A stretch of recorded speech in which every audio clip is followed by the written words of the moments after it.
नमस्कार। देखिए, भारत के जल क्षेत्र हैं जो विश्व की कानून है, उसके अंतर्गत हमें भारत के जो क्षेत्र मिले हैं, जल क्षेत्र मिले हैं। देखिए, भारत के जल क्षेत्र हमें किस प्रकार मिले हैं। एक 1982 ईस्वी में 10 दिसंबर 1982 ईस्वी में एक कानून बनाई गई थी, विश्व समुद्र कानून, जिसे United Nations Convention on the Law of the Sea के नाम से हम जानते हैं। इसकी शॉर्ट फॉर्म है UNCLOS। ठीक है, द लॉ ऑफ द सी। तो लॉ ऑफ द सी के अंतर्गत हमें 3 क्षेत्र मिले हैं, जो कि एक 12 नॉटिकल, 24 नॉटिकल और 200 नॉटिकल की जो क्षेत्र हैं, उसमें भारत के किस किस प्रकार के कौन कौन से अधिकार मिले हैं। तो हम बात करते हैं कि इसकी जो नाप है वो हम एक आधार रेखा अगर हम खींच लेते हैं, एक आधार रेखा, जो आधार रेखा है, आधार रेखा से 200 नॉटिकल, 24 नॉटिकल और 12 नॉटिकल के बीच की जो सीमा रेखा होती है, तो वो एक जल क्षेत्र की सीमा होती है। तो सबसे पहले देखिए, ये हमने आधार रेखा खींची है, तो ये जो समुद्री का जो जल है, तो इसको हम आंतरिक जल कहते हैं। और ये जो 12 नॉटिकल, ये 12 नॉटिकल जो हमें जोन मिला है, जो क्षेत्र मिला है, इस पे भारत का पूर्ण अधिकार है। इस पे भारत का क्या है? पूर्ण अधिकार है। 12 नॉटिकल से अगर 24 नॉटिकल की अगर हम बात करते हैं, तो इसमें हमें भारत में कुछ अधिकार मिले हैं, जैसे कि सीमा शुल्क मिला है। अगर जैसे कोई अफ्रीका से अगर कोई जहाज अगर सीधा 200 नॉटिकल मील के बाद अगर सीधा कहां पर आता है, 24 नॉटिकल में अगर घुस आता है, तो उसको सीमा शुल्क देना होगा। क्या देना होगा? सीमा शुल्क देना होगा। और इसके बाद वित्तीय अधिकार, 24 नॉटिकल पे हमारे क्या होंगे? वित्तीय अधिकार होंगे। पर्यावरणीय स्वच्छता का अधिकार है हमारा भारत का किसका अधिकार है? पर्यावरणीय अधिकार, स्वच्छता का अधिकार है, साफ सफाई का अधिकार है। यहाँ पर जो भी जीव जंतु है उनकी देख रेख और यहाँ का जो पर्यावरण है वो डिस्टर्ब ना हो जाए, ये पूरा अधिकार किसको मिला हुआ है? भारत को मिला हुआ है। यहाँ के खनिज, जो खनिज है, जल क्षेत्र है, और यहाँ के जो भी तेल क्षेत्र है, जो भी अगर यहाँ भी कुछ प्राप्त होता है, तो कुछ सीधा इस पे किसका अधिकार रहेगा? भारत पर रहेगा। देखिए, ये महाराष्ट्र, यहाँ पर ये मुंबई हाई है। तो मुंबई हाई में क्या है कि प्राकृतिक गैस और पेट्रोलियम यहाँ से निकाली जाती है। पूरे भारत में लगभग 65% पेट्रोलियम यहाँ से निकाली जाती है। ये भारत सरकार इसका उपयोग करती है। उसके बाद अगर हम 12 नॉटिकल से अगर 200 नॉटिकल की अगर हम बीच अगर जाते हैं, तो इसमें क्या है कि अगर कोई भी जहाज है या पानी का जहाज है या हवाई जहाज है, अगर सीधा यहाँ से अगर घुस के आता है, अगर यहाँ से घुस के आता है और यहाँ से अगर वापस चला जाता है, तो इसमें हमें कोई दिक्कत नहीं है। अगर वो हमारे इस 24 नॉटिकल में घुसेगा, तो उसे सीमा शुल्क देना पड़ेगा। अगर वो डायरेक्ट बिना परमिशन के हमारे 12 नॉटिकल में अगर घुस आता है, उसमें कोई परमिशन नहीं है, तो उसको हम हमारे यहाँ पर सैनिक उसको गोलियों से मार कर या बम फेंक कर उसको ध्वस्त कर देंगे, खत्म कर देंगे, क्योंकि ये उसके अधिकार में नहीं है। तो ये हमारा कौन सा रहा? 200 नॉटिकल है। अब हम बात 200 नॉटिकल की अगर बीच बात करते हैं, तो यहाँ की जो भी जैसे जल शक्ति है, जैसे यहाँ बिजली वगैरह बनाना और भी कार्य है, तो ये किसको मिलेंगे?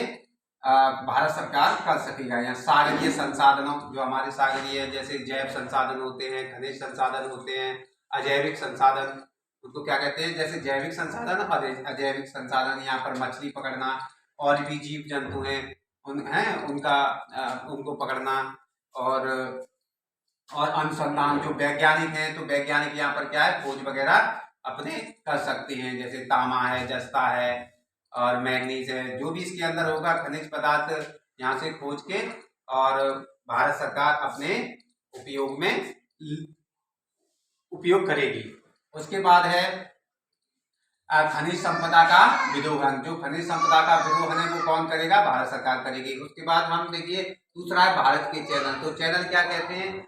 जैसे दो भूमि के बीच का जो जल होता है, उसे हम क्या कहते हैं? चैनल कहते हैं। और इसके अगर बीच में कोई रेखा गुजरती है, इसके जो चैनल है, इसके अपने अपने विशेषताओं के अनुसार इनके अपने अपने नाम रखे गए हैं। जैसे सबसे पहले अगर हम बात करते हैं कि ये हमारा हिंद महासागर है। कौन सा महासागर है हमारा? हिंद महासागर है। हिंद महासागर है, क्या है? हिंद महासागर है। तो हिंद महासागर में ये दो भागों में बांट दिया गया है। इधर का जो है अरब सागर है और इधर क्या है? बंगाल की खाड़ी है। तो अरब सागर में अगर हम देखते हैं तो सबसे पहले ये मालदीव है। मालदीव और मिनिकॉय, ये लक्षद्वीप का ही भाग है। मिनिकॉय द्वीप, तो मिनिकॉय द्वीप और मालदीव के बीच जो है 8 डिग्री चैनल है। अच्छा, डिग्री चैनल किसे कहते हैं कि जैसे जो अक्षांशीय रेखा, ये 0 अक्षांशीय रेखा है, यहाँ से 1 2 3 ऐसे करके 8 करके अगर हम चलेंगे तो 1, ठीक है, 8 9, ये कैसे चलेंगे? ये चलेंगे हम 8 और 9 और 10, ठीक है। 8 डिग्री चैनल और 9 डिग्री चैनल और 10 डिग्री चैनल यहीं से लिए गए हैं। तो ये अक्षांशीय रेखा यहाँ से गुजर के गई है, तो इसको क्या कहेंगे हम? 8 डिग्री चैनल हमने नाम रख दिया है मालदीव और मिनिकॉय के बीच। 9 डिग्री चैनल है लक्षद्वीप और मिनिकॉय के बीच। ये जल जो क्षेत्र है इसको हम क्या कहते हैं? मिनिकॉय द्वीप 9 डिग्री चैनल के नाम से जानते हैं। कौन सा? मिनिकॉय द्वीप और लक्षद्वीप। अगर हम बात करते हैं बंगाल की खाड़ी में, अगर हम बात करते आते हैं तो यहाँ देखते हैं कि सबसे पहले क्या है कि ये 6 डिग्री चैनल है। ग्रेट निकोबार और ग्रेट या महान चैनल कहते हैं। ये 6 डिग्री चैनल को हम क्या कहते हैं? ग्रेट या महान चैनल कहते हैं। ये सुमात्रा द्वीप है। ये कौन सा द्वीप है? सुमात्रा द्वीप है। ये सुमात्रा द्वीप है और ये कौन सा द्वीप है? ग्रेट है। तो ग्रेट द्वीप और सुमात्रा द्वीप के बीच कौन सा ग्रेट या महान चैनल है? सुमात्रा द्वीप जो है ये इंडोनेशिया का है, जो आपका द्वीप है, ठीक है। इधर बाली पड़ेगा और फिर और भी बहुत सारे इसके द्वीप है। उसके बाद अगर हम 10 डिग्री चैनल की बात करते हैं तो 10 डिग्री चैनल हमारा कहाँ पड़ता है? ये पूरा आके ये अंडमान जो द्वीप है इसमें ये वाला जो है इसको लिटिल द्वीप या छोटा द्वीप बोलते हैं। छोटा अंडमान या लिटिल अंडमान, और इसको हम बोलते हैं कार अंडमान।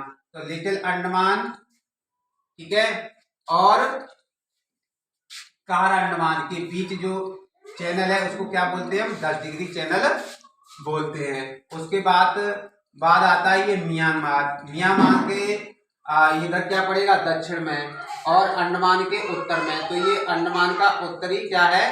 द्वीप है। तो अंडमान का उत्तरी द्वीप और म्यांमार के दक्षिणी द्वीप कोको के नाम पर हम इसको ये कोको चैनल कहते हैं। तो कोको यानी कि उत्तरी अंडमान और कोको द्वीप के बीच क्या है? ये कोको चैनल है। हम बात करते हैं खाड़ी, भारत की प्रमुख खाड़ियां। तो खाड़ियां किसे कहते हैं? कि समुद्र का वह जल जो तीनों ओर स्थलों से गिरा हो और बीच में एक संकरी जल अंदर स्थल की ओर हो।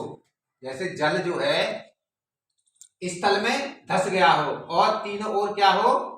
स्थल हो, तो इसको हम क्या कहते हैं? खाड़ी कहते हैं। तो ये कौन सी हमारी खाड़ी है बताइए? कच्छ की खाड़ी है। जो कच्छ जिला है उसके नाम पर इसको हम क्या कहते हैं? कच्छ की खाड़ी कहते हैं। इसको अंग्रेजी में हम क्या कहते हैं? गल्फ कहते हैं। गल्फ किसे कहते हैं? जैसे कोई भी खाड़ी अगर जिसका छोटा रूप होता है तो उसे हम क्या कहते हैं? खाड़ी कहते हैं। तो इस जैसे छोटी खाड़ी होती है तो उसे हम क्या कहते हैं? गल्फ कहते हैं। तो ये कच्छ की जो खाड़ी है इसको हम क्या कहेंगे? गल्फ कच्छ कहेंगे। क्या कहेंगे? गल्फ कच्छ कहेंगे। तो ये गुजरात के किस में है? पश्चिम में है। अगर हम पूरब के गुजरात के पूरब में अगर आते हैं तो ये क्या है? खंबात की खाड़ी है। कौन सी खाड़ी है? ये खंबात की खाड़ी है, जो कि नर्मदा और ताप्ती नदी खंबात की खाड़ी में क्या बनाती है? अपना मुहाना बनाती हैं, यानी कि गिरती हैं, गाज बनाती हैं।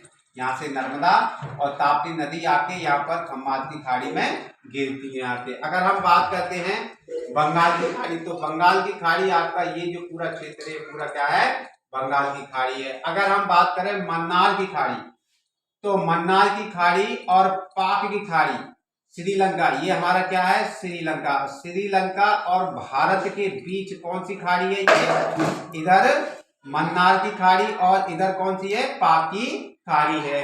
इसको पाक जल संधि भी कहते हैं। जैसे कि मान लीजिए जैसे भूमि के दो टुकड़े हैं इधर, ठीक है, तो यहाँ पर ये संकरा जो भाग होता है, यानी कि भूमि का यहाँ पर जो संकरा भाग होता है और दो महासागर या दो बड़े जल क्षेत्र इधर से और इधर से जब जुड़ जाते हैं तो उसे संधि कहते हैं। संधि भी होता है जोड़ना।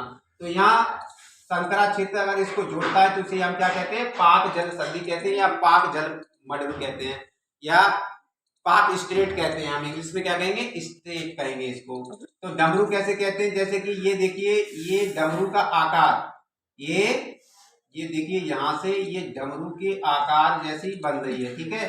तो कोई भी संधि होती है तो जल संधि होती है तो डमरू के आकार की जैसी बन जाती है तो उसे हम क्या कहते हैं, जल डमरू कहते हैं। उसे क्या कहते हैं, हम जल डमरू कहते हैं, ठीक है। तो इस तरीके से हमने ये आपको पार्ट पढ़ाया है। ये बहुत ही इंपोर्टेंट पार्ट है। ये पुलिस, एसएससी, जीडी, रेलवे और विभिन्न प्रकार की परीक्षाएं जो भी बच्चा देने जाता है तो इनको सही तरीके से अध्ययन कर लीजिए और इनको पढ़िए, ठीक है। ये सही तरीके से मैंने पढ़ा दिया है और वेरी इंपोर्टेंट है।